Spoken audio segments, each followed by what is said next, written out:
Hello, this is the cert-manager community dev meeting, and it's Wednesday, the 6th of October, 2021. With us today are 4 of the cert-manager maintainers, and we all work for JetStack. So no real need to do special introductions. And we have a very short agenda today. We're talking about supply chain security. So I shall hand over to Ashley, who brought this up. Yeah, this was kind of inspired by a internal JetStack meeting that happened earlier today on supply chain security that made me sort of relook at Salsa, which specifically this document. I think that will be saved with the video. In any case, it's in the docs. This is the part of Salsa which specifies the different requirements that you need to meet the different levels of Salsa which are defined. So cert-manager today, if you ignore the lack of provenance, would be Salsa 2 essentially. So adding signatures to cert-manager will broadly make it Salsa 2 compatible. Salsa 3 isn't much further ahead of that, and you could in some cases you could probably make the case that we would reach Salsa 3 with signatures available. The step up from 3 to Salsa 4 though is absolutely massive. Like, it's a hugely different thing. And so there's been a lot of work gone into this signing stuff and the supply chain security stuff. And where that will end up for 1.6, which should be released next week, is ideally that we will have our Helm charts and our container images signed as a first step. And that will cover most things. And maybe we could even do a little ad hoc signature of our kubectl plugins as well. But that's there will be provenance for the main ways that you can install cert-manager. There's been a lot of discussion in parallel about that, about how we manage the signing keys for all this stuff. Specifically, the part of Salsa 4, which I find hard, and which really I think is the hard thing about supply chain security in a open source project, is key management. And that's what Salsa 4 really adds, is the control of access to the key. So we've talked previously about cert-manager maintainers not necessarily having access to the key all the time. And we can absolutely, when our release project is transferred to the CNCF, we can absolutely have it such that we are not owners of that key. That will be doable and desirable, I think, as well. But there's this one at the bottom about super users. There almost certainly will be a super user, right? So the CNCF need to be able to have a sort of escape hatch key to get into accounts. I don't know how it will look yet because the transfer hasn't finished yet, but there will be something like that. In any case, we would need something like that so we can get in and make changes to the policy if we need to in the future for whatever reason that might be. In JetStack's internal infrastructure currently, the Terraform management tool is a super user as well. So we've kind of been working on the assumption that that's the end game for this. And I mean, Salsa 4 probably would be ideal if we could get there. But I guess I kind of thought to myself, like, Salsa 2 or Salsa 3 is a good level to aim at, right? There's a lot there. It's better than a lot of open source projects for sure, and we do meet a lot of the requirements already and certainly once signatures are in, we get there. So I guess I'm kind of thinking, do we kick the can down the road on the whole super users and access thing, and do sort of best efforts, but not like really dig into it, because that kind of that it will be tricky to come up with a process by which we require at least 2 people to change the key. Clouds aren't really very good at it. I've seen it done in AWS before, and it took a long time to plan it out, and there's a lot of levers and knobs that need twisting to get that into the right configuration. I guess what I'm saying, and the reason I wanted to talk about this, is should we just say cert-manager 1.6 will be salsa 2, and everything else that isn't salsa 2 we will punt. So we may well have super user access to the key, which would mean that we would be able to sign arbitrary things with the key. We wouldn't be able to get access to the private key itself. So it still would be logged in GCP. Albeit if we're all super users anyway, we could probably delete the logs before anyone noticed.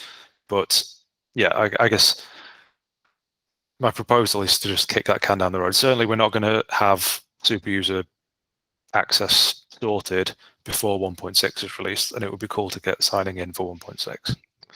Bear in mind, 1.6 is very soon, like in a week. I think 2 is good, and we've already got all the requirements. Also, our base images are Salsa 2 as well, right? We use the Google distro-list images. It's not transitive, right? So we could be Salsa 3 even if we used a Salsa 2 dependency. Yeah, we could, yeah.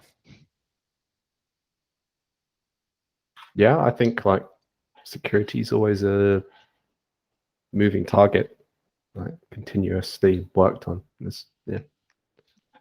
Just reading it, I think we could do 3 for 1.7, but maybe it wouldn't be worth scrambling to do anything before next week.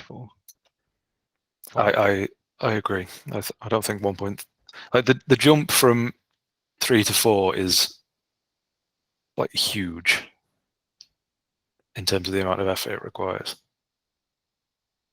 What is it when we're specifically missing for 3? Okay. We aren't. Not a great deal, really. Like we kind of have it all. What are these non-falsifiable things? That's what I read and didn't understand. Yeah, non-falsifiable. It must be a key management system accessible only to the build servers account. I mean, I don't think we have this. I feel like I could coerce our release system into building something else and pushing it to our release pipeline right now. Yeah.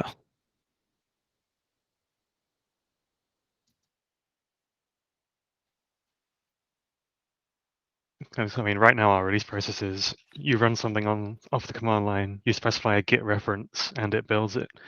And the way that GitHub does Git references, I could push something to a fork and could force GitHub to retrieve it as if it was in the main repository, and then it would build it. So I don't think we have this, and it's actually a little bit of a pain. Yeah. I guess. Sorry, go on.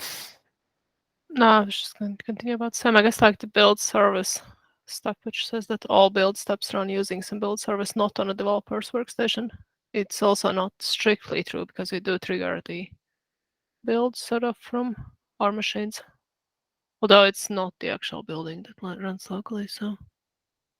I think that's one where we could probably make the case that we do it, but yeah, it's not. Certainly, it's not automated in response to anything. There was like a thing where you needed more than one person to trigger it or something, or yeah, that's level 4. That's a fairly solvable problem. Would it be okay to just be like the CLI command calls out to some kind of semaphore lock somewhere? What's the equivalent in AWS? I don't know what it is in GCP, but whatever Terraform uses to like set a lock. I mean, you can use that same kind of idea where you need 2 computers to run the CLI command, and they both call, like, set a flag somewhere, and they both have to be true for the thing to do it. Maybe. I mean, level 4, I think, goes beyond even that, where code reviews need to be done by 2 people. They need 2 approvers. The actual code itself, okay. Yeah, every change in the revision history was agreed to by 2 trusted persons. So, wow. like, I'm not necessarily sure that going to 4 would be a benefit. Certainly, like, the big things about 4 are the ones at the bottom, which they label as common, which is kind of fun because I'm not sure how common this actually is, but like it pulls in a huge amount of access control stuff that's just like valuable, but it's just like there's a massive gap for this in the cloud space. Like it's like I want Google KMS, but I need to like phone someone to get access to change the policy on the key or something. So like it's just much harder. Obviously, a bit more than phoning someone, but like a nuclear launch button where you need 2 people to turn the key at once. Yeah. That's what I was thinking about. As a service, yeah. Yeah. But yeah, I mean, I raise this to see if there's consensus, and if there is consensus on aiming for Salsa 2, that makes the key management pretty easy, because if we do end up as owners, not the end of the world. It's also like it's like a bit of a rambling kind of idea, but like it's where we kind of define like what's out of scope or like what we control. Like in the same vein that we blindly trust GCP, right? We can blindly trust the CNCF. So even though CNCF might have access to keys or whatever, is it not kind of, well, that's fine because it's something that we blindly trust. It's an organization that we just kind of say, you know, they're infallible, basically. But with Salsa 4, you don't even need to trust it, because if I came along a year later and I built cert-manager from the hermetic references, it would be the same. So like you could, in theory, build it 3 different times on different providers and have them all match. But yeah, that's I don't think we should worry too much just yet about 4. Absolutely, but I do agree about the blind trust thing. I would actually go as far as to say that for people consuming cert-manager, blindly trusting us, the maintainers, is the thing to do, because like it's all very well and good if we can't tamper with the signing of the build, but we can commit code. So like we can do worse. Like we can actually add malicious code if we're not trusted. I don't think you can really get around that. But that's a huge different thing. I think that applies to every project as well. Read some OpenSSL code today after a comment by you, Jake. I gave up after a while. It has improved. It's improved so much. Like OpenSSL 3 is way better than 0.98, but it is still grim. Let's just see as well anyway, right? Like yeah.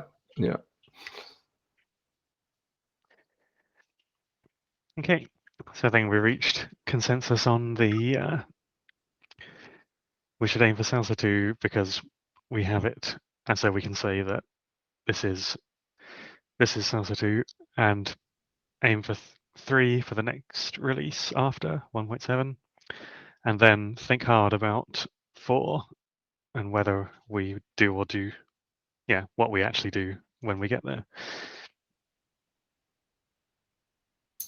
sounds good. Sweet. Cool. Thanks, everyone.